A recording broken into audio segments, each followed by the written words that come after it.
विद्या जी के पॉइंट के इस YouTube चैनल पर आपका हार्दिक रूप से स्वागत है।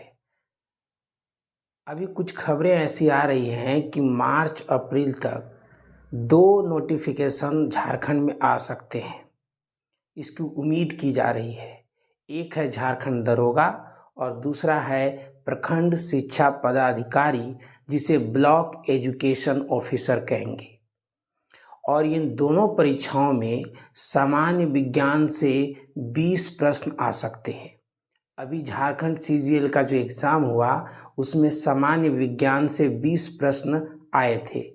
और पिछले बार 2017 में जो झारखंड दरोगा का एग्ज़ाम हुआ था उसमें भी सामान्य विज्ञान से 20 प्रश्न पूछे गए थे। तो ये ऐसा खंड है जिस पर आपको अच्छी तैयारी करनी होगी। अगर आप झारखंड दरोगा बनने का सपना देख रहे हैं तो उस सपने को पूरा करने के लिए अभी से कमर कस लीजिए। ये वीडियो लेक्चर सामान्य विज्ञान के तहत पहला लेक्चर है। इस चैनल पर आपको सामान्य विज्ञान ही नहीं, झारखंड दरोगा की संपूर्ण तैयारी कराई जाएगी। अगर झारखंड दरोगा की बात करें या BEO की बात करें तो उसमें 20 प्रश्न सामान्य विज्ञान से आ सकते हैं। इस बात को आप नोट करिए। तो ये जो खंड है ये बहुत इम्पॉर्टेंट है आप लोगों के लिए, क्योंकि अगर आप किसी भी खंड, किसी भी सेक्शन की अगर आप अच्छे से तैयारी नहीं करते हैं तो आप कंपटीशन से बाहर हो सकते हैं। पहला लेक्चर भौतिकी से हम लोग शुरुआत करेंगे। सामान्य विज्ञान पर कंप्लीट तैयारी करेंगे। भौतिकी के बाद केमिस्ट्री और फिर बायोलॉजी पर हम लोग प्रिपरेशन करेंगे। बहुत ही साधारण भाषा में आपको लेक्चर्स प्रोवाइड किया जा रहा है। आसान भाषा में आपको समझाया जाएगा और फिर जितने भी टॉपिक्स आप पढ़ेंगे उस पर फिर आपको क्वेश्चन प्रैक्टिस करवाए जाएंगे। तो संपूर्ण तैयारी होगी। अगर आप चैनल पर जुड़े हैं अभी तो पहले आप चैनल को सब्सक्राइब करिए, क्योंकि जो भी वीडियो लेक्चर अपलोड होगा और बेल वाले आइकन को प्रेस कर दीजिएगा तो उसका नोटिफिकेशन पहले आपको मिलेगा। और ज़्यादा से ज़्यादा अपने दोस्तों के साथ इस चैनल को शेयर करिए, वीडियोस को शेयर करिए, लाइक करिए, ताकि आपको इसका बेनिफिट मिल सके, आपके दोस्तों को भी इसका लाभ मिल सके। शुरुआत करेंगे भौतिकी से, जिसे इंग्लिश में फिजिक्स कहते हैं। देखिए, सबसे पहले हम लोग समझेंगे कि भौतिक राशियाँ क्या होती हैं। राशियाँ यहाँ वो नहीं है जो मिथुन, मेष और कर्क होते हैं। ये भौतिक राशियाँ हैं। भौतिक राशियाँ जिसको आप माप सकते हैं, जिसको हम लोग मापते हैं, उन्हें भौतिक राशियाँ कहते हैं। जैसे कि लंबाई माप सकते हैं, आपका वजन को माप सकते हैं, आपकी हाइट को मेजर की जाती है। इसी तरीके से हम लोग तापमान मापते हैं। जब हमारे बुखार लग जाता है तो हम अपना शरीर का टेम्परेचर को मेजर करते हैं। तो जो कुछ भी मापते हैं वो राशियाँ हैं। तो हम लोग भौतिक राशियाँ पढ़ेंगे। तो भौतिक राशियाँ 2 तरह की होती हैं। जितनी भी भौतिक राशियाँ हैं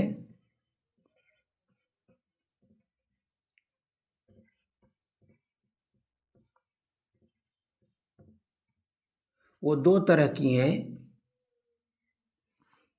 एक वे हैं जो मूल हैं, जिन्हें फंडामेंटल कहा जाता है, और दूसरा है जो व्युत्पन्न किए हुए हैं। 2 तरह की भौतिक राशियाँ, मूल और व्युत्पन्न। मूल भौतिक राशियाँ वे भौतिक राशियाँ हैं जिन्हें किसी और राशियों की मदद से व्यक्त नहीं किया जाता, यानी उसको एक्सप्रेस नहीं किया जाता। और व्युत्पन्न राशियों को मूल राशियों की मदद से या उन्हीं के टर्म में उसको एक्सप्रेस करते हैं।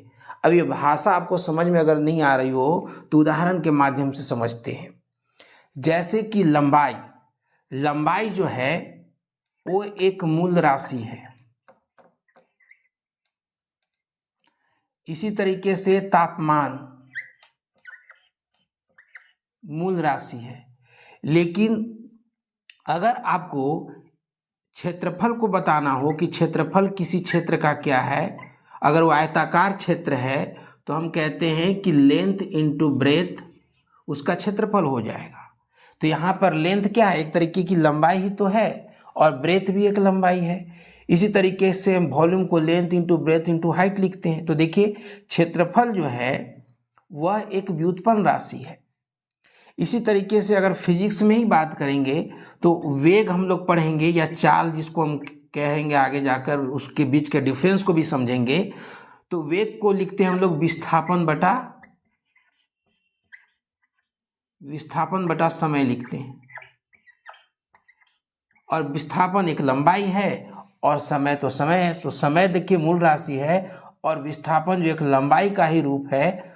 तो लंबाई और समय के मदद से वेग को एक्सप्रेस किया गया, तो इसलिए यह व्युत्पन्न राशि है। फिजिक्स में 7 तरह के मूल राशियां होते हैं, 7 तरह के होते हैं। वो कौन कौन होते हैं हम लोग स्लाइड शो में दिखा देंगे आप लोगों को कि कौन कौन से होते हैं। बस इतनी बातें समझ लीजिए कि राशियां क्या होती हैं जिन्हें हम मेजर करते हैं। 2 तरह के हो गए, मूल और व्युत्पन्न। अगर मैं आपसे पूछूं कि आपका वजन क्या है, तो मान लीजिए कि आप सोच लीजिए आपका क्या वजन है। मान लेते हैं कि आपका वजन जो है वो 70 केजी है। तो फिर ये 70 क्या है? 70 एक संख्या है और केजी क्या है? एक मात्रक है। तो जब भी हम किसी भौतिक राशि को मापते हैं, मेजर करते हैं, तो उसकी जो वैल्यू होती है जिसे हम लोग क्या कहते हैं? परिमाण कहेंगे। परिमाण, इंग्लिश में जिसे मैग्नीट्यूड।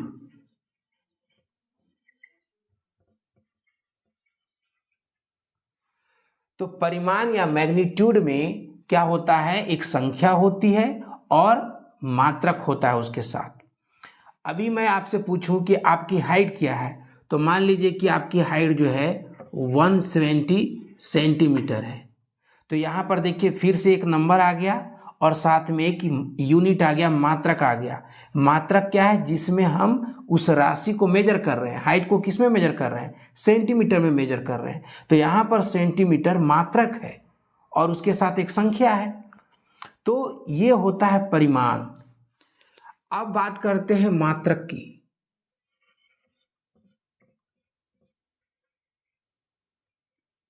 मात्रक जिसे इंग्लिश में कहते हैं यूनिट। यूनिट देखिए, जैसे कि कोई भी भौतिक राशि को आप अगर मेजर करेंगे तो अभी आपको मैंने बताया कि जो उसकी वैल्यू आएगी, उसका जो परिमाण होगा, उसमें एक संख्या होगी, साथ में मात्रक होगा। तो मात्रक जो है, अगर आप वजन मेजर कर रहे हैं तो वजन की ही वैल्यू है जिससे हम दूसरे वस्तु के वजन को कंपेयर करेंगे, तुलना करेंगे। जैसे जब मैंने कहा कि आपका जो वजन है वो 70 केजी है, तो देखिए ये एक वजन की वैल्यू है। ये वजन की वैल्यू है जिसे मात्रक कह रहे हैं। वजन का मात्रक, जिसको आप विज्ञान में, फिजिक्स में द्रव्यमान कहते हैं।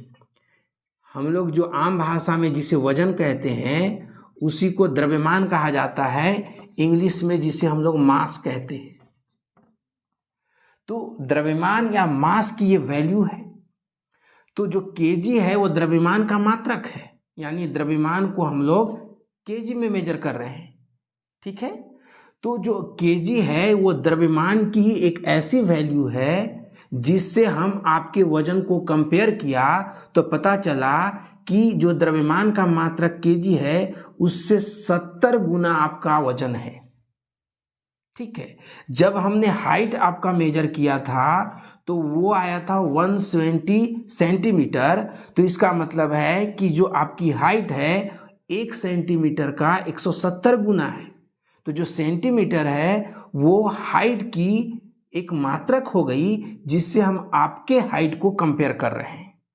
अभी बताओ, जब आपको मान लीजिए कि बाजार जाते हैं, आपको चाहिए 5 केजी चावल, तो क्या करेगा? अगर दुकानदार के पास 1 केजी का बाट है या जिसे अब बटखरा कहते हैं, तो एक तरफ वो 1 केजी एक पल्ले पे चढ़ाएगा, तराजू के एक पल्ले पर 1 केजी चढ़ाएगा और दूसरे तरफ चावल चढ़ाएगा। अगर 1 केजी का है तो कितने टाइम्स देगा आपको? 5 टाइम्स देगा ना। तो इसीलिए 1 केजी का 5 बार दिया आपको, तब वो 5 केजी के बराबर हुआ। तो मेरी समझ से अब आप समझ गए होंगे मात्रक क्या चीज़ है। मात्रक है किसी भी राशि की वह न्यून मात्रा जिससे हम उस राशि को मेजर करते हैं, मापते हैं, कंपेयर करते हैं। इसी तरीके से होता है एसआई मात्रक। एसआई मात्रक, अब मात्रक में आपको एसआई मात्रक क्या है, ये वर्ड्स आपको बार बार फिजिक्स में आएंगे, इसलिए 2-3 चीज़ें जो इंपॉर्टेंट है शुरुआत करने से पहले वो आपको समझाया जा रहा है, तो आप ध्यान से सुनिए। एसआई मात्रक, एसआई मात्रक का मतलब होता है वैसे मात्रक जिसे पूरी दुनिया स्वीकार करती है, जिसको पूरी दुनिया मानती है।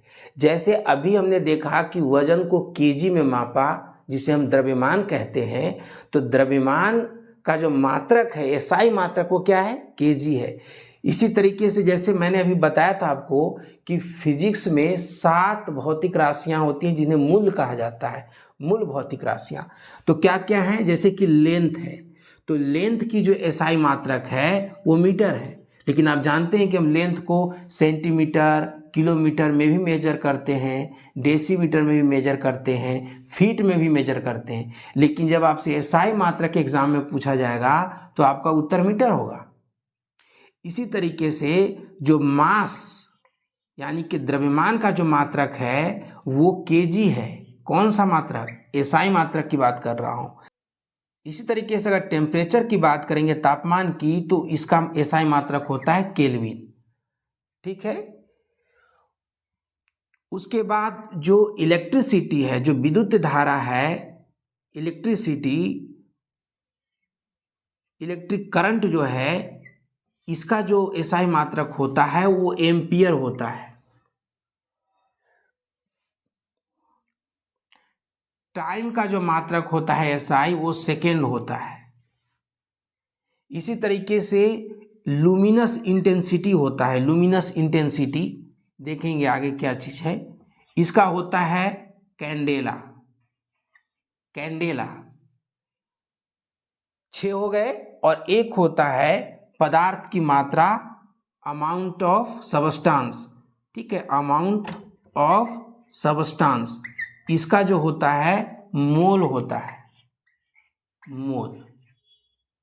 जो 7 तरह के जो भौतिक राशियां हैं उसका यहाँ पर डिटेल मैंने आपको बता दिया, और उसके जो एसआई यूनिट है उसके बारे में भी आपको मैंने इन्फॉर्मेशन दे दिया। ये अमाउंट ऑफ सबस्टांस है, सभी शॉर्ट में लिखे हुए, इलेक्ट्रिक करंट है, ये टाइम है, ये यहाँ पर टेम्परेचर, यहाँ पे टाइम है ये। तो टाइम का जो एसआई मात्रक है वो सेकेंड है।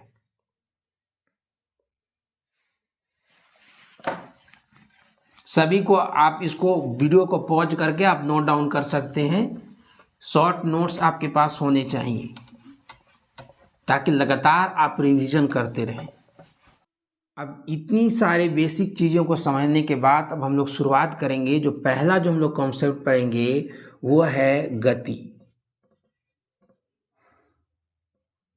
जिसे हम लोग मोशन कहते हैं।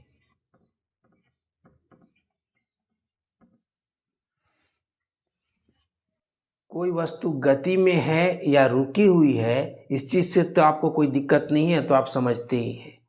लेकिन समझने वाली ये बात है कि जब कोई वस्तु गति करती है, कोई वस्तु जब हम बोल रहे हैं, तो आप खुद को शामिल करिए, खुद चल के देखिए ना।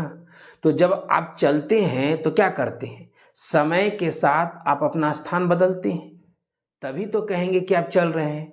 और कोई वस्तु जहाँ पे रखी हुई है अगर वहीं पर है, समय के साथ वो अपना स्थान नहीं बदल रहा है, तो हम लोग कहते हैं कि वस्तु स्थिर है, विराम की स्थिति में है, एट रेस्ट है। ठीक है।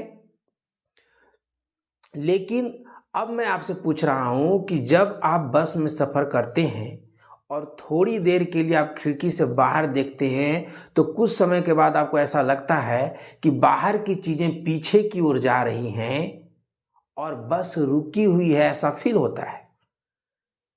और जो आपके पापा और मम्मी हैं, जो आपको टाटा बाय बाय कर रहे होते हैं, उनको आपकी बस जाती हुई दिखाई देती है। तो फिर आप सही हैं या आपके माता पिता? दोनों ही सही हैं। इंपॉर्टेंट ये है, गति के संदर्भ में जब हम गति की बात करते हैं तो गति को कहाँ से देखा जा रहा है, जिस स्थान से देखा जा रहा है उसी पर निर्भर करती है कि कोई वस्तु गति में है कि वो रुकी हुई है। अगर जहाँ से देखा जा रहा है, अगर वहाँ से वो अपना स्थान बदलते हुए जा रही है, अगर मैं एक जगह से खड़ा होकर किसी वस्तु को देख रहा हूँ, अगर वो अपना स्थान बदलते जा रहा है तो हम कहेंगे कि वो गति कर रहा है। लेकिन अगर वो वस्तु अपनी स्थिति नहीं बदल रहा है, अपना स्थान नहीं बदल रहा है, तो हम कहेंगे कि वो रुकी हुई है। तो कुल मिलाकर ये चीज़ है। और जिस जगह से हम लोग वस्तु को देखते हैं उसको कहते हैं निर्देश बिंदु।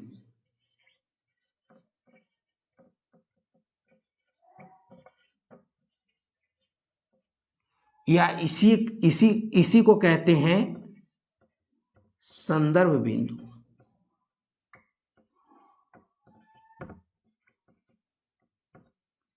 रेफरेंस पॉइंट, यानी जहां से वस्तु को देखा जाता है उस बिंदु को कहते हैं निर्देश बिंदु। और इसी निर्देश बिंदु पर तय होता है कि वस्तु गति में है कि रेस्ट में है। बस में अगर आप सफ़र करते हैं तो आपके लिए बस रुकी हुई है, क्योंकि बस के साथ आप भी आगे जा रहे हैं, उसी के साथ जा रहे हैं। लेकिन रोड पर खड़ा हुआ व्यक्ति के लिए बस चलती हुई दिखाई देगी। इसीलिए गति को कहा जाता है कि गति जो है वो सापेक्षिक है। गति सापेक्षिक होती है, रिलेटिव नेचर है इसका।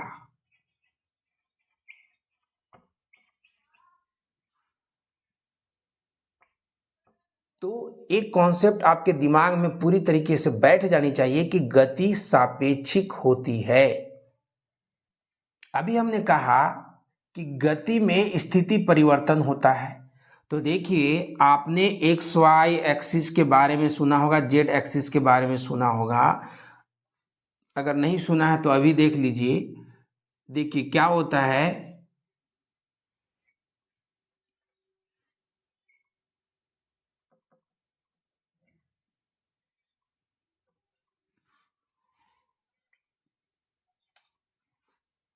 इसे हम लोग कहते हैं वाई एक्सिस, इसे एक्स कहते हैं और इसे जेड कहते हैं। और ये तीनों जहाँ पर एक्सिस मीट कर रहे हैं, मिल रहे हैं, उसे ओरिजिन कहते हैं। तो जब हमें किसी वस्तु की स्थिति बतानी होती है तो हम लोग इन एक्सिस के हेल्प से और इस ओरिजिन की मदद से बता सकते हैं। मान लीजिए कोई वस्तु यहाँ पे है, ठीक है। तो यहाँ पर जाने के लिए हम लोग क्या करेंगे, पहले एक्स एक्सिस की तरफ जाएंगे, फिर हम लोग आगे वाई की तरफ बढ़ेंगे तो हम इस बिंदु पर पहुँच जाएंगे, ठीक है। तो ये जो पॉइंट है ये वस्तु की स्थिति बता रही है और हम कहेंगे कि इसका जो कोऑर्डिनेट है एक्स कॉमा वाई है। और अगर जेड से जो दूरी होगी, जेड एक्सिस की दूरी होगी, तो हम लोग उसको जेड को भी यहाँ पर रिप्रेजेंट कर देंगे। तो इस तरीके से हम वस्तु की स्थिति को बता सकते हैं कि वो कहाँ पे है, ठीक है, एक्सिस के मदद से। इसे बोलते हैं कोऑर्डिनेट सिस्टम, ठीक है। तो इसकी मदद हमें पड़ेगी स्थिति को बताने के लिए, इसलिए मैंने थोड़ा सा बता दिया। तो हम इसी के रेफरेंस में हम लोग वस्तु की स्थिति को बताते हैं। तो स्थिति को बताने के लिए हमारे पास एक रेफरेंस सिस्टम होना चाहिए। किसी की स्थिति तो किसी के सापेक्ष ही बता सकते हैं ना, किसी के, हमें तो कुछ रेफरेंस पॉइंट तो लेना होगा। अभी आपको मैं बोलता हूँ कि आप 5 किलोमीटर दूर हैं, तो ये तो बताना होगा ना भाई कि आप कहाँ से 5 किलोमीटर दूर हैं, ये चीज़ तो बतानी पड़ेगी। मान लीजिए कि एक वस्तु यहाँ है, तो यहाँ से इसकी कुछ दूरी होगी, तो यहाँ से कुछ और दूरी होगी। तो जब बोला जाएगा कि वो वस्तु कहाँ है, तो जब ये कहा जाएगा कि वस्तु कहाँ है, तो ऐसा बोलेगा ना भाई कि इस पॉइंट से इतनी दूर पे है, इस पॉइंट से इतनी दूर पे है। तो हमें साथ में ये भी बोलना पड़ेगा कि कहाँ से आप देख रहे हैं। तो वही निर्देश बिंदु से हम लोग देखते हैं, जहाँ से देखते हैं उसको निर्देश बिंदु कहते हैं। फिर कोऑर्डिनेट सिस्टम में आप उसको ओरिजिन ले सकते हैं जहाँ से देख रहे हैं, और फिर एक्स वाई जेड एक्सिस की हेल्प से आप उसकी स्थिति को बता सकते हैं। खैर, इसमें ज़्यादा आपको डिटेल में जाने की ज़रूरत नहीं है आपको, क्योंकि सामान्य विज्ञान के तहत पढ़ना है, बस इतनी बातें आपके लिए काफ़ी हैं। अब देखिए, जब वस्तु गति करती है, जब वस्तु गति कर रही है तो आप खुद को ले आइए और कहिए कि मैं चल रहा हूं। देखिए, जब आप गति करेंगे या चलेंगे तो आप किसी रास्ते पे चलेंगे, कोई तो कोई रास्ता होगा। हो सकता है कि आप सीधी रास्ते पे चलें, आपका रोड सीधा हो सकता है कि आप कुछ इस तरह के रास्ते पे चलें, टेढ़े मेढ़े रास्ते यानी कि वक्राकार हो सकता है कि आप वृत्ताकार पाथ पे चलें। तो जिस पथ पे चल रहे हैं उसके अनुसार गति का अलग अलग नाम होता है। जैसे कि अगर कोई व्यक्ति सीधी रास्ते पे चले तो हम कहेंगे कि वो रैखिक गति कर रहा है, सरल रेखीय गति कर रहा है। और जब वो वक्रीय पथ पे चलता है तो उसकी वक्रीय गति हो जाती है, और जब वृत्ताकार पथ पे चलेगा तो हमें कहेंगे कि वह जो है वृत्तीय गति कर रहा है। तो रैखिक गति, वक्रीय गति, वृत्तीय गति ये पाथ के ऊपर डिपेंडेंट है कि किस तरीके के पाथ पे वस्तु चल रही है, व्यक्ति चल रहा है, उस पर निर्भर करता है। आप लोगों को हमारा वीडियो लेक्चर तो अब समझ में आ रहा होगा, पूरी तरीके से उम्मीद करते हैं। अभी तक वीडियो को लाइक नहीं किया है, शेयर नहीं किया है तो प्लीज़ लाइक और शेयर करो। देखिए, ये तो हो गए कि रास्ता किस तरीके के है उस पर निर्भर करता है कि गति किस तरीके की हो रही है। अभी गति के और भी प्रकार होते हैं, जैसे अगर वस्तु जब गति कर रही हो और एक निश्चित समय के बाद वापस उस अपनी पहले वाली स्थिति पे आ जाए और बार बार ऐसा करे तो हम लोग कहते हैं कि गति जो है वो आवर्ती है, बार बार वो रिपीट कर रही है एक निश्चित समय के बाद। ठीक है, तो एक प्रकार होता है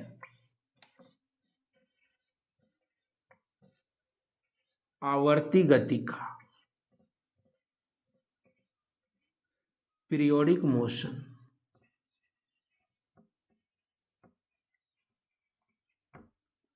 पीरियोडिक मोशन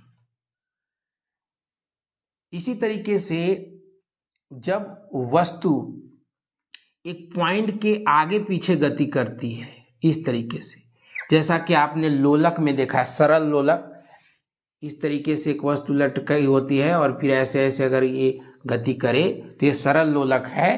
तो इस तरह की गति को हम लोग कहते हैं दोलन गति। दोलन गति में वस्तु एक पॉइंट जिसे हम लोग संतुलन बिंदु कहते हैं, उस पॉइंट के आगे पीछे वस्तु गति करती है, तो इसको हम लोग कहते हैं दोलन गति। इस तरीके से ये पॉइंट है तो इसके आगे पीछे ऐसे ऐसे गति करेगा जो भी ऑब्जेक्ट होगा वो, तो उसको हम लोग दोलन गति कहते हैं। इसी तरीके से जब गिटार बजता है तो गिटार का जो तार होता है वो कंपन करता है। जब भी कोई वस्तु, जैसे स्टील के बर्तन को अगर आप उसको किसी वस्तु से उस पर प्रहार करेंगे, उस पर मारेंगे तो वो फिर कंपन करने लगता है, जिससे साउंड जनरेट होता है। तो वो कंपन गति का उदाहरण है। वाइब्रेशन करता है, मोबाइल पे कभी आप वाइब्रेशन मोड में अपने मोबाइल को रखते हो तो जब उस पर कॉल आता है तो वाइब्रेट करने लगता है, तो एक तरीके का वाइब्रेशन है। तो देखिए, जितने भी दोलन गति होते हैं वे आवर्ती हो सकते हैं, लेकिन सारे आवर्ती गति दोलन गति नहीं है। कैसे? जैसे पृथ्वी जो है वो सूर्य के चारों तरफ 365 दिन और 6 घंटे में एक परिक्रमा पूरी कर लेती है, तो उसकी गति आवर्ती गति हो गई, क्योंकि 365 दिन और 6 घंटे में वो अपनी स्थिति पे वापस लौट जाती है, तो उसको आवर्ती गति कहते हैं।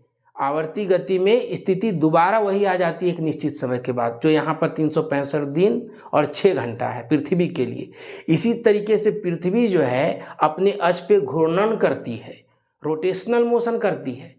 तो जो घूर्णन गति है ना, वो भी यहाँ पर क्या है, एक पीरियोडिक मोशन है। ठीक है, तो सारे, लेकिन वो दोलन गति नहीं है। और जो पृथ्वी ने परिक्रमा किया वो भी जो दोलन गति नहीं है, सिर्फ वो आवर्ती गति है। जितने भी दोलन हैं वो आवर्ती तो हो सकते हैं, लेकिन आवर्ती गति सारे दोलन गति नहीं होगा। दोलन का जो कॉन्सेप्ट ये है कि वो संतुलन बिंदु के आगे पीछे ऐसे ऐसे गति करेगा या ऐसे ऐसे गति करेगा, मतलब एक पॉइंट होगा उसके आगे पीछे गति करता रहता है, तो ऐसे गति को हम लोग दोलन गति कहते हैं। घूर्णन गति में क्या होता है, एक अक्ष पे वस्तु अपने अक्ष के चारों तरफ गोल गोल घूमती है, जैसे लट्टू है वो अपने अक्ष पे घूमती है, पृथ्वी अपने अक्ष पे घूमती है, जिसकी वजह से दिन और रात होते हैं। तो गति क्या है, गति के प्रकार क्या है, ये आपने देख लिया। ये कॉन्सेप्ट मुझे पूरी उम्मीद है कि आपको समझ में आ गया होगा। नहीं आया है तो वीडियो को फिर से देखो, बार बार देखो, बहुत ही आसान भाषा में समझाया हूँ।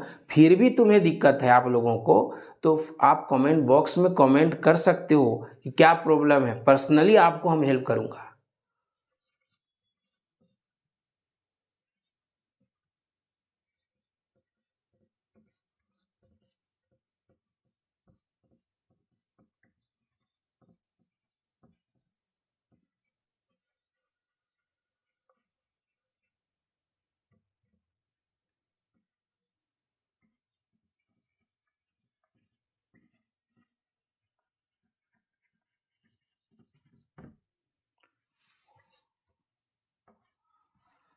दूरी और विस्थापन, डिस्टेंस एंड डिस्प्लेसमेंट के कॉन्सेप्ट को अब समझेंगे। बहुत ही आसान भाषा में आपको समझाया जाएगा, ध्यान से देखिएगा। मान लेते हैं कि आप यहाँ से चलते हैं और चलते चलते ऐसे रास्ते पे आप यहाँ पहुँचते हैं। ये पॉइंट ए है जहाँ से आपने चलना शुरू किया, और ये पॉइंट बी है जहाँ पर आप पहुँच गए हैं।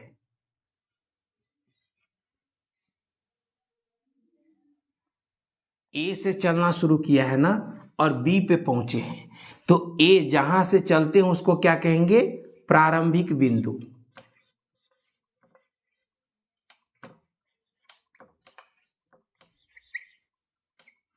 और ये है अंतिम बिंदु।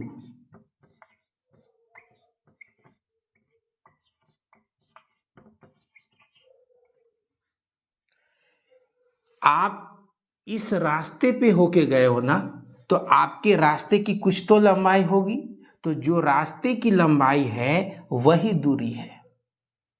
रास्ते जिस रास्ते पे गए हैं उसकी लंबाई दूरी है।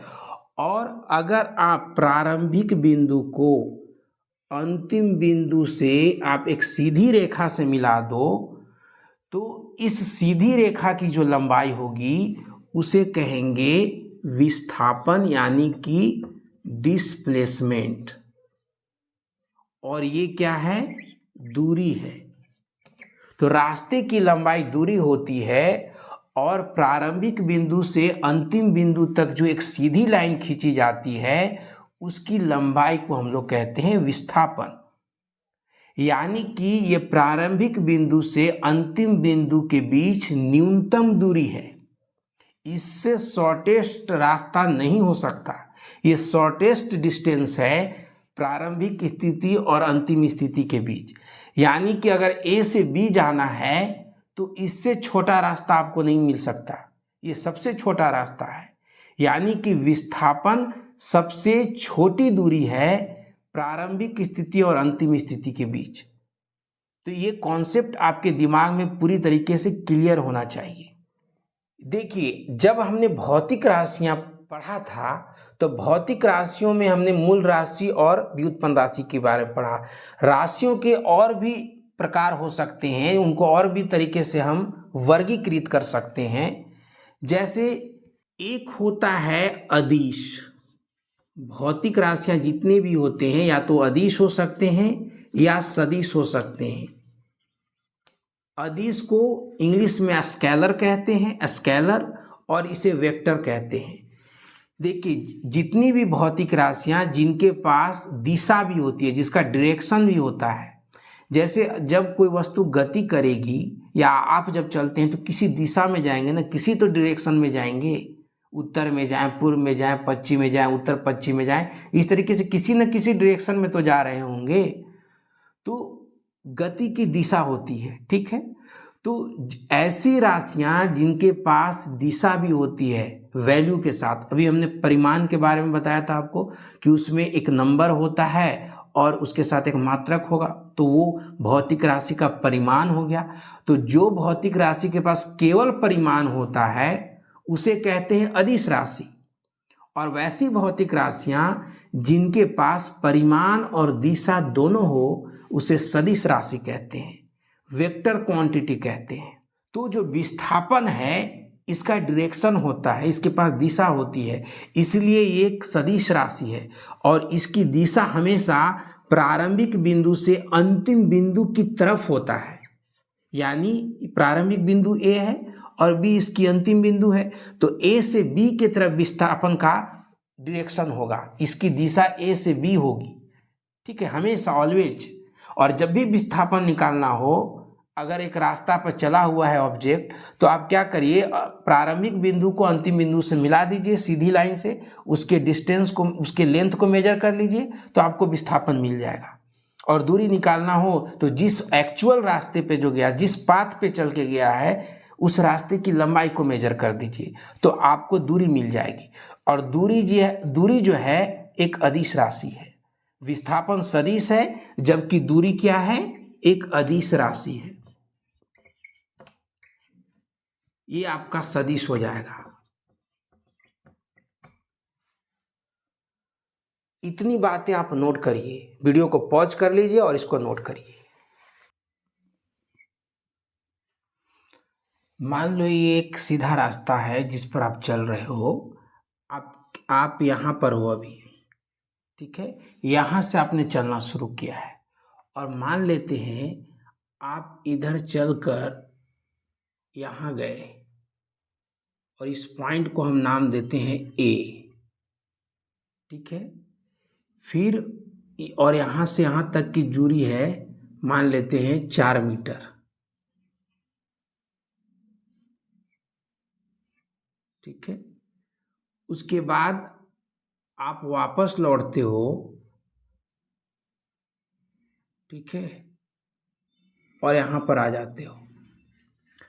जब आप यहाँ से ए तक गए तो मैं आपसे पूछता हूँ कि आपकी दूरी कितनी है। ऑब्वियस सी बात है कि ओ से लेकर ए तक की दूरी 4 मीटर है, यानी कि आपने 4 मीटर का डिस्टेंस चला है, ठीक है। तो अभी और आपका विस्थापन कितना होगा, क्योंकि रास्ता सीधा है, एक सरल रेखा है, तो आपने जो डिस्टेंस 4 मीटर ट्रेवल किया वही आपका विस्थापन हो जाएगा। तो यहाँ पर आप देखिए कि जब आप सीधी रेखा में एक ही दिशा में गए तो आपका जो डिस्टेंस था और आपका जो विस्थापन था दोनों 4 मीटर है। लेकिन अब आप सोचिए कि इधर आप आ गए यहाँ पर और यहाँ से यहाँ तक ये 3 मीटर है और आप पॉइंट बी पे आ गए, ठीक है। तो अभी आप पॉइंट बी पे हैं। अब बताइए कि आपका विस्थापन कितना है और यहाँ से यहाँ तक अब कितनी दूरी होगी। यहाँ से यहाँ तक 4 मीटर है, यहाँ से यहाँ तक 3 है, तो ये 1 मीटर है। यानी कि अभी आपका जो विस्थापन है, विस्थापन कैसे निकालते हैं, जो चलना कहाँ से शुरू किया था, आपने ओ से किया था, अभी कहाँ पे है, बी पे है, तो ओ से बी को मिला देंगे सीधे लेकर, और आप सीधे रास्ते पे ही तो चल रहे हैं। तो जीरो ओ बी जो हो गया, ओ से लेके बी तक का जो डिस्टेंस है यही आपका डिस्प्लेसमेंट है। जब आप बी पे हैं तो आपका जो डिस्प्लेसमेंट है यानी कि जो विस्थापन है वो 1 मीटर है, और जो डिस्टेंस है यानी कि दूरी जो है वो कितनी है। आप देखिए पहले गए 4 मीटर, फिर आप 3 मीटर आए, तो टोटल 4 + 3 टोटल कितना हो जाएगा, 7 मीटर। यानी कि 7 मीटर आपने डिस्टेंस ट्रेवल किया, लेकिन विस्थापन कितना है, सिर्फ 1 मीटर है। विस्थापन सिर्फ 1 मीटर है जबकि डिस्टेंस 7 मीटर है। अब थर्ड सिचुएशन सोचिए कि जहां ओ से चला था आपने, वापस से आप ओ पे आ गए, ठीक है, वापस से अभी ओ पे हैं, तब कितना होगा, क्योंकि जहां से शुरू किया वहीं पर आ गए तो विस्थापन तो 0 हो जाएगा ना। अगर आप जहां से चले वहीं आ गए तो विस्थापन 0 हो जाएगा, लेकिन डिस्टेंस कितना होगा, अभी 4 + 4 8 मीटर होगा, क्योंकि 4 मीटर गए 4 ही मीटर वापस आए। तो देख रहे हैं, तो डिस्टेंस और डिस्प्लेसमेंट का जो कंपैरिजन हो रहा है इसको आपको समझने की जरूरत है। इससे काफी प्रश्न एग्जाम में आते हैं। ठीक है, अब मान लीजिए कि जब आप इधर गए थे तो ये इस दिशा में गए ना। ठीक है, अब मान लो कि अब आप ओ से इधर चलना शुरू करो और वापस से इधर 4 मीटर आओ, इधर भी 4 मीटर आ रहा है। ठीक है, तो अगर हम इसको पॉजिटिव बोल रहे हैं, इस डायरेक्शन को पॉजिटिव बोल रहे हैं, तो हमें इधर नेगेटिव बोलना होगा। ये हमारा नेगेटिव डायरेक्शन है।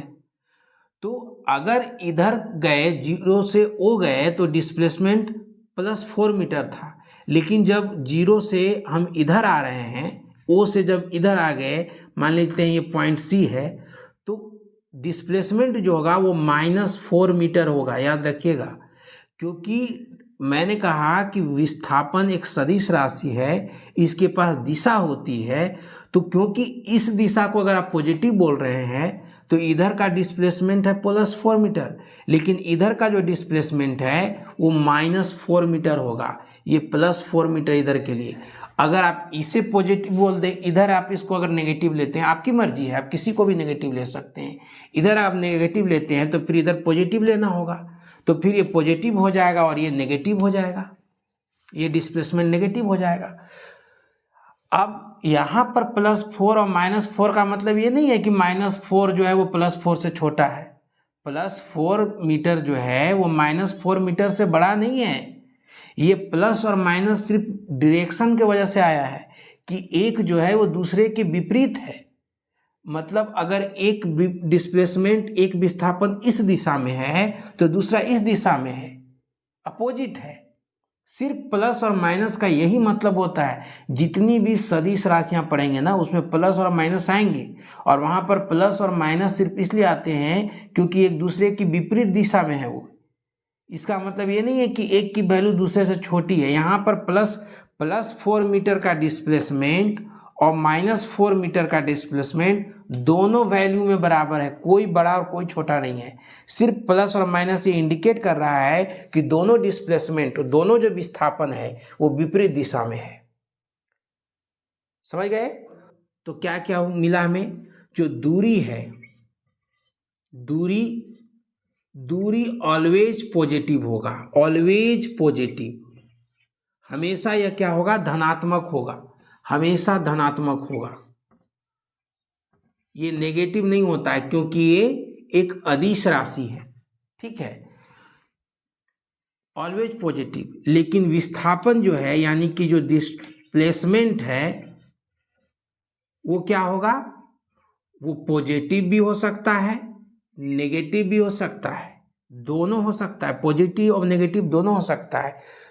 अगर दूरी 0 नहीं है, नॉट इक्वल टू 0, अगर दूरी 0 नहीं है फिर भी विस्थापन 0 हो सकता है, फिर भी विस्थापन 0 हो सकता है। दूरी 0 नहीं है तब भी विस्थापन 0 हो सकता है। ये पॉइंट आप एकदम ध्यान में रखिए। अब कैसे हो सकता है? जिस जगह से वस्तु चलना शुरू किया है उसी जगह पे अगर वापस आ जाए तो विस्थापन 0 हो जाएगा, लेकिन दूरी कभी भी 0 नहीं होगा। अगर गति हुई है, वस्तु ने गति किया है, तो दूरी तो कभी 0 हो ही नहीं सकता। दूरी 0 नहीं है फिर भी विस्थापन 0 हो सकता है। इसके बाद देखिए, दूरी जो है, दूरी हमेशा विस्थापन से या तो बड़ी होगी या उसके बराबर होगी। विस्थापन दूरी से कभी भी बड़ा नहीं होगा। क्यों? क्योंकि देखिए, जो अगर आप सीधी रास्ते में चलते हैं, एक ही दिशा में जा रहे हैं, तो आपका विस्थापन और दूरी बराबर है। लेकिन अगर आप टेढ़े मेढ़े रास्ते पे चल रहे हैं तो क्योंकि विस्थापन सबसे छोटा रास्ता होता है, यानी कि जहां आपको जाना है वहां तक प्रारंभिक स्थिति से लेकर अंतिम स्थिति तक अगर आप सीधी लाइन खींच देंगे तो आपको विस्थापन मिलता है। लेकिन दूरी तो टेढ़े मेढ़े रास्ते से होगी, यानी वो लंबा रास्ता है, तो या तो विस्थापन से दूरी बड़ी होगी या उसके बराबर होगी। बराबर कब होगी? जब वस्तु सीधी रेखा में चले और बिना अपना दिशा डायरेक्शन बदले चले। अब आपसे एग्जाम में पूछ देगा कि दूरी और विस्थापन के मात्रक क्या हैं, तो क्या बताएंगे आप? दूरी का एसआई मात्रक तो क्या होगा? मीटर होगा। और विस्थापन दोनों का एसआई मात्रक क्या है? मीटर। क्यों? क्योंकि दूरी और विस्थापन दोनों क्या है? एक तरह की लंबाई है। किसकी लंबाई? रास्ते की लंबाई। दूरी रास्ते की लंबाई है, वहीं पर विस्थापन सबसे छोटा रास्ता होगा उसकी लंबाई है। एक सीधी लाइन की लंबाई है, प्रारंभिक और अंतिम बिंदु के बीच के सीधी लाइन की लंबाई है तो लंबाई। तो लंबाई को हम मीटर में मापते हैं, एसआई मात्रक मीटर है। रांची से आपके घर तक की दूरी को हम किलोमीटर में मेजर करते हैं। आपको जब दरोगा में दौड़ने के लिए आएगा 10 किलोमीटर, तो आप इसको मीटर में नहीं किलोमीटर में बोलते हैं कि 10 किलोमीटर हमें 1 आवर में कंप्लीट करने हैं। ठीक है, तो जितनी भी दूरी और डिस्प्लेसमेंट हैं उनका एसआई मात्रक मीटर हो जाएगा। उसके अलावा जितनी भी लंबाई के मात्रक यूज होते हैं वे दूरी और विस्थापन दोनों के लिए इस्तेमाल हो सकते हैं। सेंटीमीटर, मिलीमीटर, कुछ भी, सारे जितने भी लंबाई की यूनिट हैं वो इस्तेमाल हो सकते हैं। 1 किलोमीटर में 1000 मीटर होता है, 1000 मीटर बराबर 1 किलोमीटर होता है। इसी तरीके से 100 सेंटीमीटर में 1 मीटर होता है। तो ये सब चीज़ें आपको पता होना चाहिए। अगर नहीं पता है तो हमारे वीडियो लेक्चर देखते रहिए, सभी आपको बताए जाएंगे। औसत वेग और औसत चाल क्या चीज़ है ये? देखिए, औसत वेग अगर निकालना है आपको तो जितना विस्थापन हुआ है, कुल विस्थापन जो हुआ है उसको टोटल समय से आप भाग दे दीजिए, आपको मिलेगा वेग। लेकिन औसत चाल क्या है?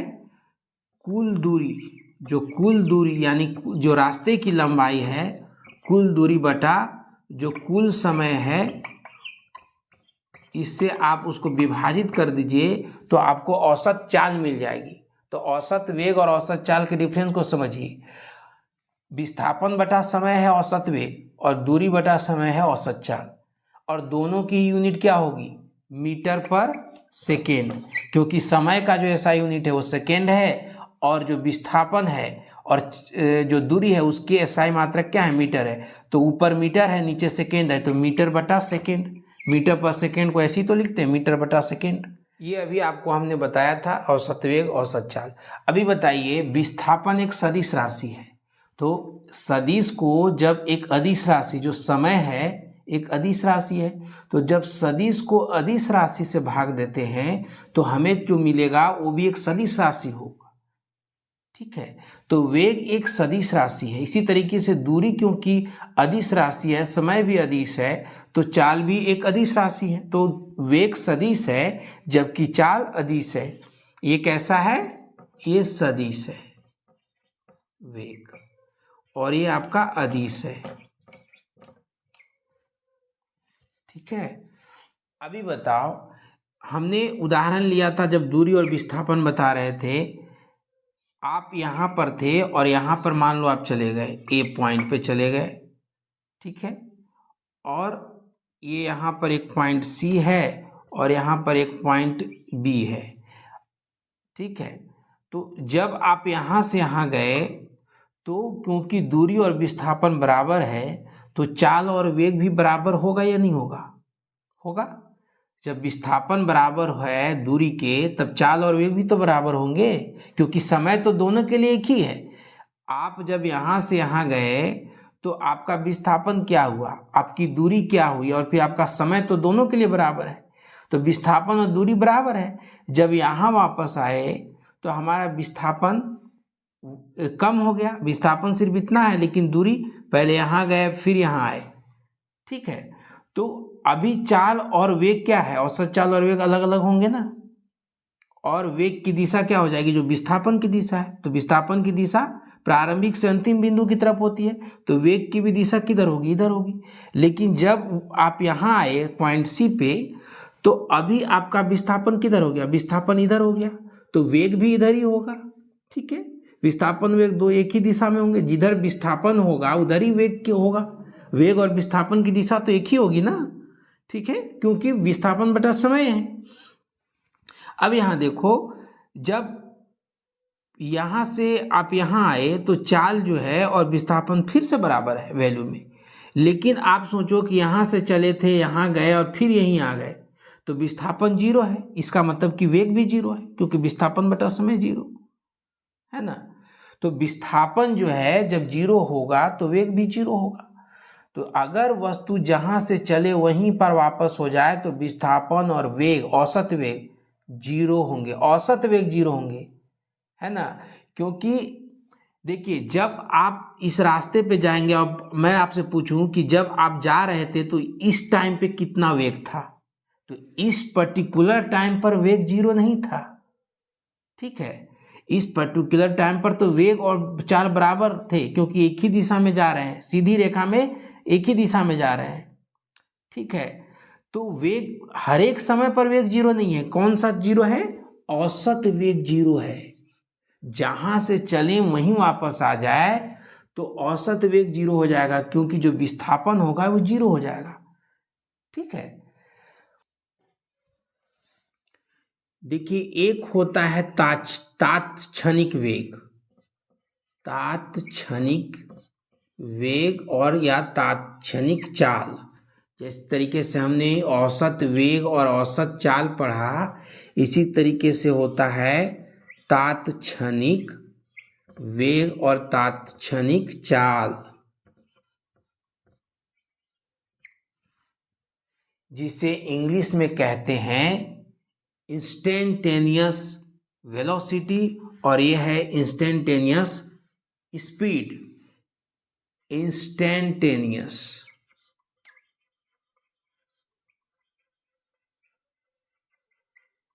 इंस्टेंटेनियस यानी एक पर्टिकुलर इंस्टेंट पर, एक क्षण पे। मान लीजिए कि कोई वस्तु जब यहाँ से ऐसे करके यहाँ पे चली तो इस रास्ते पे गई, तो किसी पर्टिकुलर टाइम पे, मान लीजिए कि जब वस्तु यहाँ हो तब हमें स्पीड चाहिए, तब हमें चाल चाहिए, जब यहाँ हो तब हमें वेग चाहिए। तो इस पर्टिकुलर टाइम पे उसका वेग क्या था, इस पर्टिकुलर टाइम पर उसकी चाल क्या थी, तो यानी किसी विशेष क्षण पे, क्योंकि अभी हमने औसत चाल और औसत वेग पढ़ा, जो पूरे यात्रा के दौरान की बात है कि जब ऑब्जेक्ट यहाँ से यहाँ तक चला गया तो उस यात्रा के दौरान उसकी औसत वेग और औसत चाल क्या रही।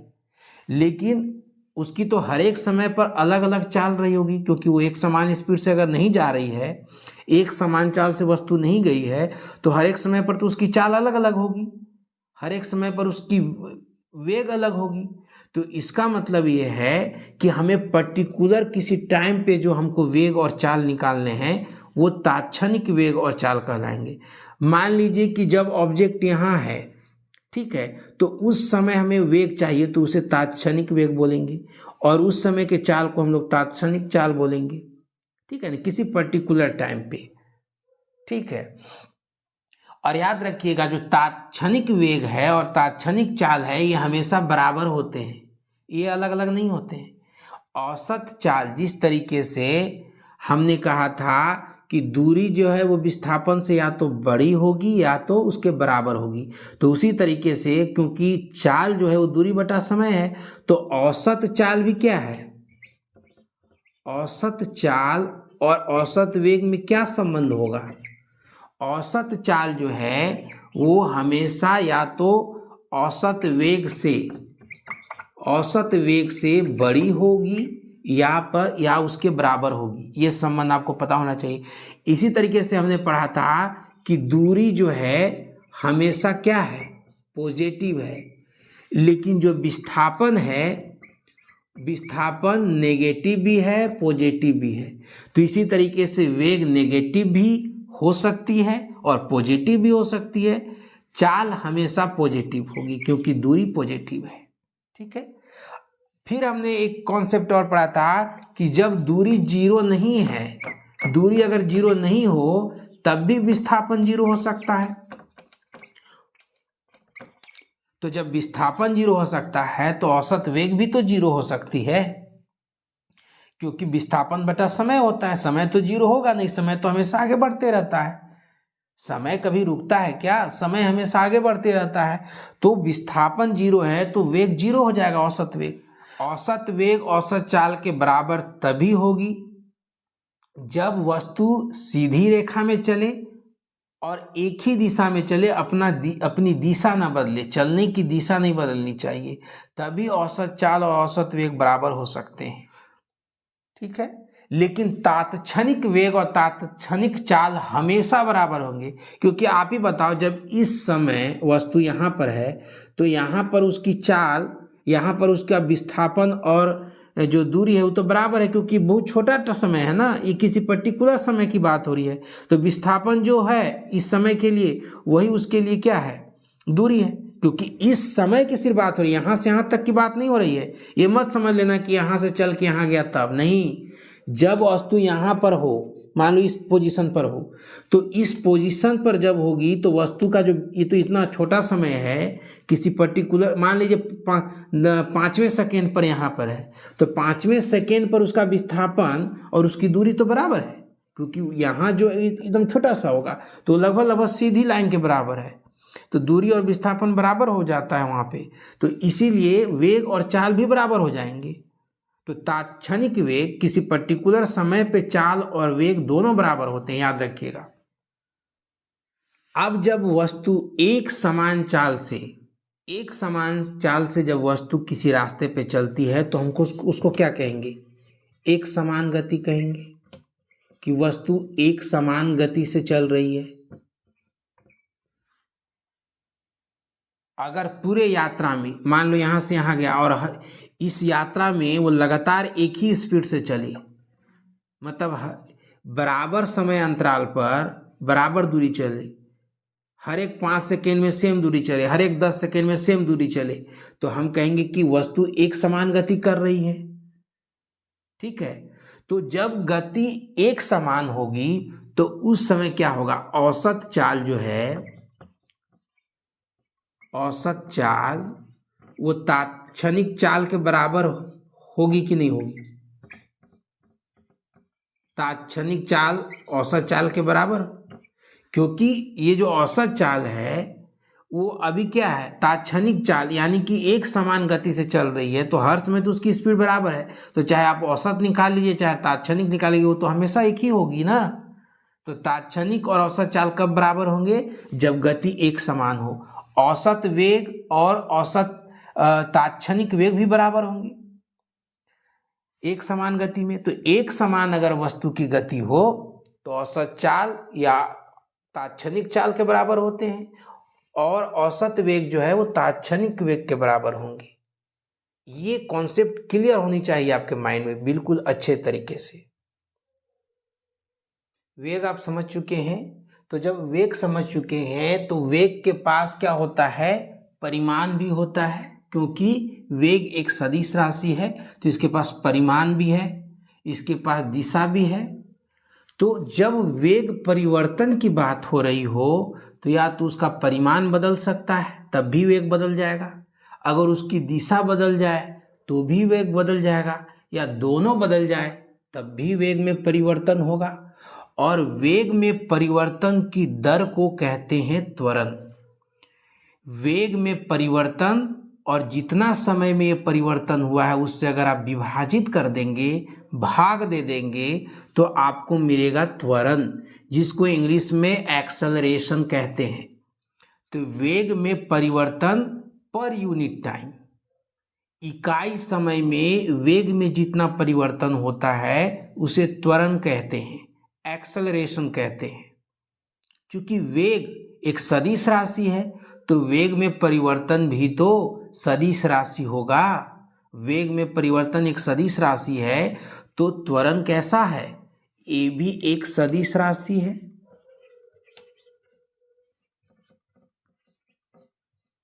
त्वरण एक सदिश राशि है।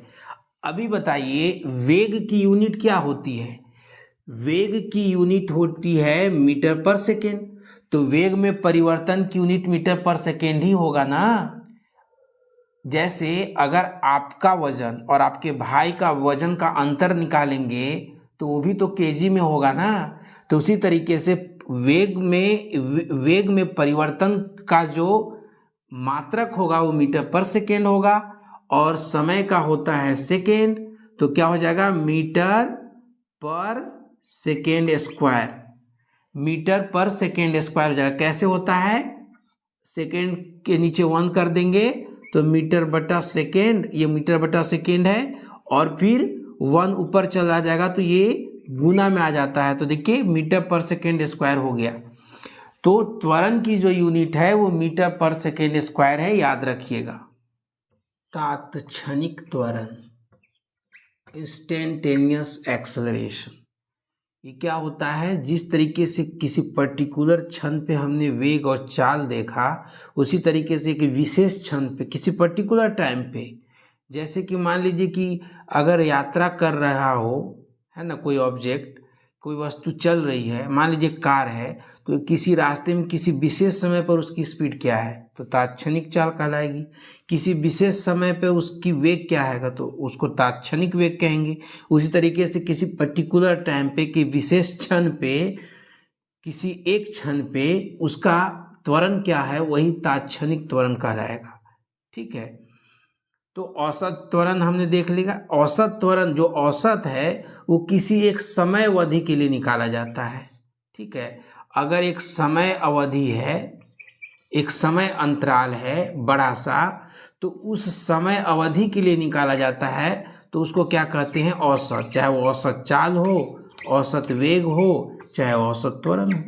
लेकिन किसी पर्टिकुलर क्षण पे, एक विशेष क्षण पे जो होता है, एक विशेष क्षण पे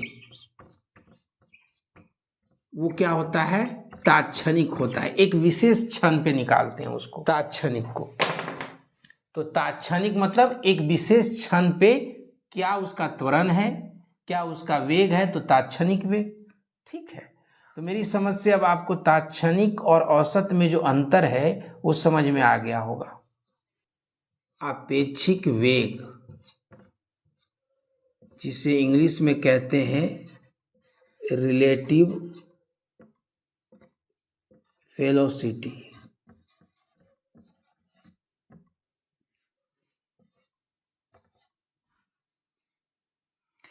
रिलेटिव वेलोसिटी क्या है, आपेक्षिक वेग क्या है?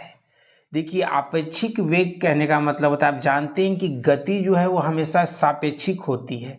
मतलब कहाँ से हम किसी गति को देख रहे हैं, कोई वस्तु को गति करते हुए कहाँ से देखा जा रहा है, इस पर निर्भर करता है कि वो गति में है कि रेस्ट में है, उसी पर निर्भर करता है। तो उसी तरीके से अगर हमें वेग चाहिए, वेलोसिटी चाहिए रिलेटिव, तो हमें किसी पर्टिकुलर स्थान के तुलना में किसी वस्तु की वेग क्या है उसकी बात हो रही है।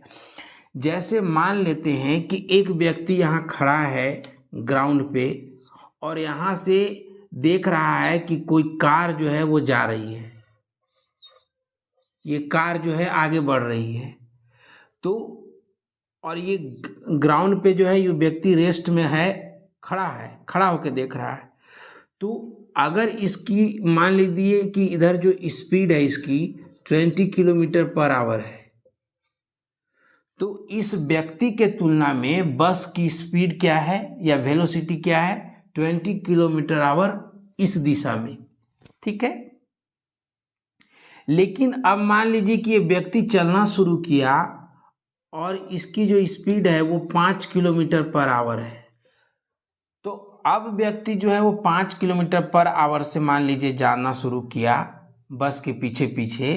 तो अब इस व्यक्ति के रिस्पेक्ट में, इस व्यक्ति के सापेक्ष इस बस की क्या स्पीड है, तो अब क्योंकि 5 किलोमीटर उसके तरफ जा रहा है व्यक्ति, तो हमें इसके रेस्पेक्ट में चाहिए, तो इसके हमें स्पीड को इसके स्पीड से घटाना होगा। तो ये आ जाएगा 15 किलोमीटर पर आवर। यानी अगर व्यक्ति 5 किलोमीटर पर आवर से जा रहा है, तब इस व्यक्ति के सापेक्ष इसकी जो आपेक्षिक वेग है वो 15 किलोमीटर पर आवर है। जबकि ये व्यक्ति जब खड़ा था तो उसकी जो वेग थी बस की वो 20 किलोमीटर पर आवर थी। ठीक है, तो जिसके रिस्पेक्ट में चाहिए उसके स्पीड को देखना पड़ता है, उसके वेग को देखना पड़ता है, और उसके वेग को आपको माइनस करना पड़ेगा। तो हम कहेंगे कि जो आपेक्षिक वेग है आपेक्षिक वेग किसका? बस का। बस का है आपेक्षिक वेग इस व्यक्ति के तुलना में, इस मैन के तुलना में। तो इस मैन, ये जो व्यक्ति है, इसके रेस्पेक्ट में क्या है? 15 किलोमीटर पर आवर है। लेकिन अगर मैं पूछूं कि इस व्यक्ति की आपेक्षिक वेग इस बस के रेस्पेक्ट में क्या है, तो आपको क्या करना होगा? जिसका वेग चाहिए आपेक्षिक वेग, उसके स्पीड को पहले रखना होगा और जिसके रेस्पेक्ट में चाहिए उसके वेग को माइनस करना होगा। तो अब आएगा आपका -15 किलोमीटर पर आवर, ये वेग है। अब मान लीजिए कि इस डायरेक्शन को आप पॉजिटिव कहते हैं, तो इधर वाले डायरेक्शन को नेगेटिव कहना होगा। यानी कि जो व्यक्ति है उसकी जो रिलेटिव वेग है वो इस दिशा में है और 15 किलोमीटर पर आवर है। अब जब यहाँ से कोई व्यक्ति इसको, कोई भी इस बस का कोई यात्री मान लीजिए इस व्यक्ति को देख रहा है, तो उसको लगेगा कि ये व्यक्ति इस दिशा में जा रहा है 15 किलोमीटर पर आवर से, क्योंकि ये 15 किलोमीटर पर आवर से पीछे है कि नहीं? ये 20 से जा रहा था, ये 5 से जा रहा है इस दिशा में, तो ये 15 किलोमीटर अधिक जा रहा है ना इसके तुलना में। तो जब ये 15 किलोमीटर अधिक इस दिशा में जा रहा है, ये इसका आपेक्षिक वेग है, बस की आपेक्षिक वेग है इस व्यक्ति के तुलना में, तो इस व्यक्ति की क्या होगी? जस्ट उसका उल्टा, उसके विपरीत। कुछ नहीं, अगर आपका इसका आपेक्षिक वेग पता है इसके रेस्पेक्ट में, तो इसके रेस्पेक्ट में इसका जो आपेक्षिक होगा जस्ट उसका उल्टा होगा। यानी बस आपको साइन चेंज कर देना है। अगर ये प्लस है तो ये माइनस, अगर ये माइनस है तो ये प्लस। मान लीजिए एक बस, जिस बस में जा रहे हैं आप, वो 20 किलोमीटर पर आवर से आगे की ओर जा रही है। अब मैं आपसे पूछूं कि आपके रेस्पेक्ट में अभी बस की रिलेटिव वेग क्या है, आपेक्षिक वेग क्या है? तो क्या करेंगे? आपकी भी तो स्पीड उतनी है 20 किलोमीटर पर आवर, तो सबसे पहले हम बस की स्पीड को लिखेंगे, फिर आपके स्पीड को माइनस करेंगे। तो जब ऐसा करेंगे तो ये 0 आता है, यानी कि बस जो है वो रेस्ट में है आपके रेस्पेक्ट में। यानी कि आपको जो है बस कैसी दिखाई देगी? रुकी हुई प्रतीत होगी आपको। यानी बस आपके रेस्पेक्ट में रेस्ट में है, क्योंकि आप बस के साथ ही जा रहे हैं, ठीक है। और यहाँ से आपके मम्मी पापा देख रहे थे, तो ये क्योंकि यहाँ पे खड़े होके देख रहे हैं, इनकी स्पीड 0 है, तो 20 से अभी 0 को माइनस करेंगे तो फिर 20 किलोमीटर ही आ जाएगा। तो उसकी जो रिलेटिव वेग है आपके मम्मी पापा के तुलना में वो 20 किलोमीटर पर आवर है। तो मेरी समझ से आपको अब आपेक्षिक वेग अच्छी तरीके से समझ में आ जाना चाहिए। फिर भी दिक्कत है तो कमेंट बॉक्स में आप लिख सकते हैं। वीडियो को अभी तक अगर आप लोगों ने लाइक नहीं किया है तो प्लीज़ लाइक करो और चैनल को सब्सक्राइब करो। देखो, अब हम लोग देखेंगे गति के समीकरण। गति के क्या समीकरण होते हैं?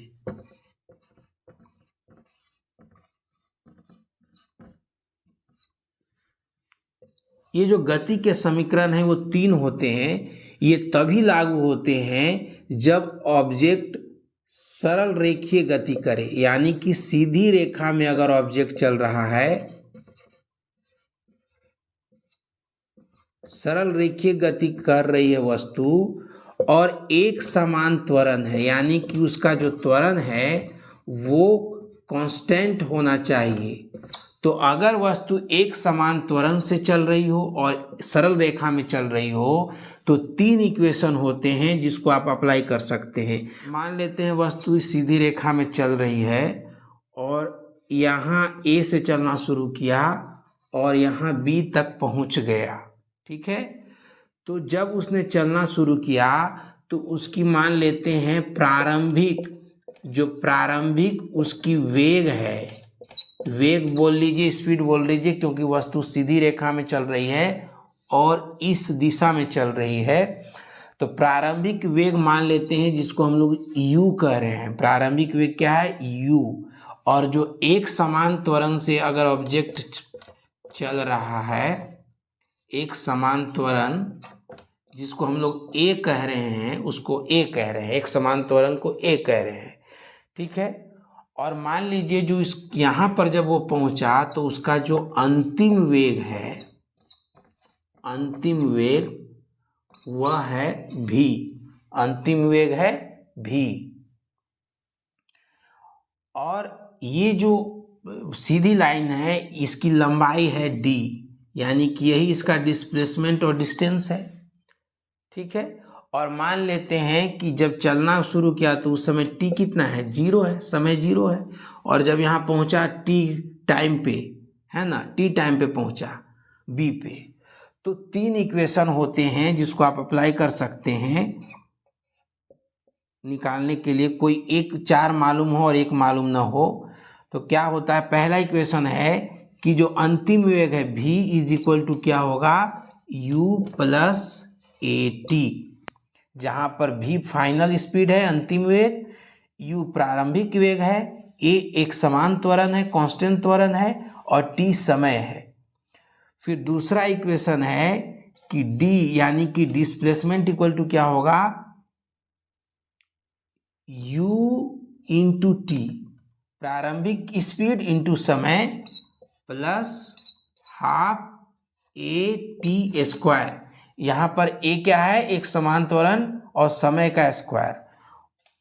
और तीसरा इक्वेशन है v square is equal to u square plus 2as, जहाँ पर v क्या है, अंतिम वेग है, u प्रारंभिक वेग है, a एक्सेलरेशन है, सॉरी यहाँ पे d होगा क्योंकि हमने डिस्प्लेसमेंट को क्या लिया है, d लिया है, तो 2ad। तो ये 3 इक्वेशन आप कब लगा सकते हैं, जब वस्तु सीधी रेखा में एक समान त्वरण से चले। इसका उदाहरण क्या है, जब किसी वस्तु को आप ऊपर से छोड़ देंगे तो वो नीचे की तरफ जब गिरती है तो वह सरल रेखा में, सीधी रेखा में नीचे गिरेगी, और उसका जो एक्सेलरेशन होता है वो g होता है, एक्सेलरेशन ड्यू टू ग्रेविटी। यहाँ पर ये क्या है, g है। ठीक है, और इसकी जो वैल्यू हम लोग लेते हैं वो 9.8 मीटर पर सेकेंड स्क्वायर। तो जो फ्री फॉल है, जब हम फ्री फॉल कहते हैं, जब वस्तु को ऊपर से ऐसे छोड़ देंगे ना तो उसको कहते हैं फ्री फॉल, मुक्त पतन, हिंदी में मुक्त पतन कहते हैं, यानी वो मुक्त रूप से गिर रहा है ऑब्जेक्ट। तो जो मुक्त पतन है यानी कि फ्री फॉल जो है वो किसका उदाहरण है, सरल रेखा में एक समान त्वरण के साथ वस्तु गति करे, इसका उदाहरण है। ठीक है, तो जब वस्तु को ऊपर से गिराते हैं तो उस समय आपको अगर ये फॉर्मूला अप्लाई करना है तो आप कर सकते हैं। ठीक है, लेकिन याद रखिएगा कि इस जितने भी फॉर्मूला है इसमें आपको साइन का ध्यान रखना पड़ता है। ठीक है, कि v का अगर साइन पॉजिटिव है और a का नेगेटिव है तो यहाँ पे माइनस हो जाएगा।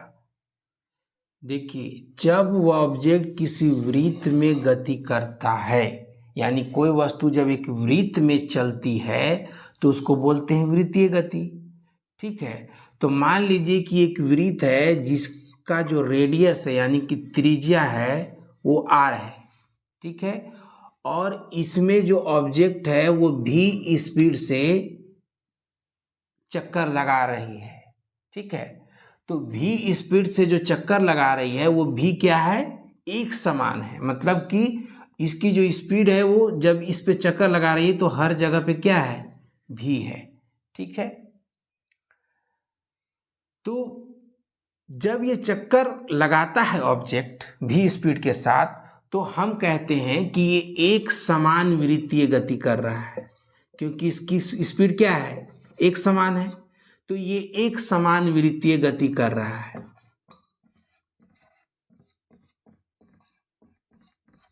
एक समान वृत्तीय गति। ठीक है, लेकिन ध्यान दीजिए कि हर एक पॉइंट पे जब ऑब्जेक्ट यहाँ पे है तो इसकी दिशा किधर है, इसकी स्पीड की दिशा किधर है, इधर होगी।